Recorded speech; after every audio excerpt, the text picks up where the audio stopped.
பாலைவன பிரதேசமான சவுதி அரேபியாவில் வரலாறு காணாத மழை பெய்து பெருவெள்ளம் ஏற்பட்டு பெரும் சேதம் உருவான நாள் இன்று. சூரியனப்போ சுட்டரிக்கக்கூடிய ஒரு பாலைவன நாடுதான் சவுதி அரேபியா. எண்ணெய் வளமும் மெக்காவும் தான் பிரதான பொருளாதாரத்தை தந்துகிட்டு இருக்கு. அப்படிப்பட்ட சவுதிக்கு வருஷத்துல ஒரு சில நாட்கள் தான் மழை பெய்யும். அதனால பெருமழைக்கு தேவையான எந்த ஒரு இன்ஃப்ராஸ்ட்ரக்சரும் அங்க இருக்கக்கூடிய நகரங்கள்ல இருந்ததே கிடையாது. ஆனா 2009 அந்த நினைப்பை மொத்தமா மாத்தி போட்டுச்சு.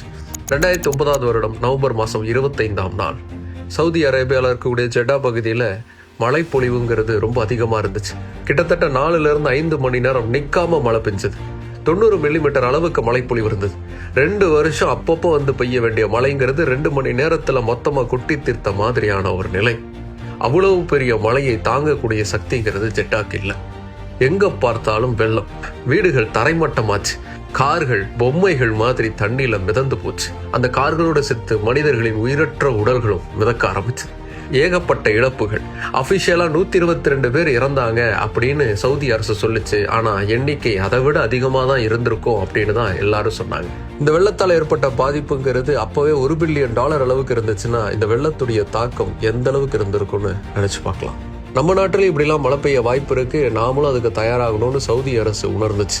இந்த நிலைமையை மாற்றும் நல்ல ட்ரைனேஜ் சிஸ்டம்லாம் உருவாக்கி தரோன்னு சொல்லி மக்கள் கிட்ட உறுதி அளிச்சது சவுதி அரசு.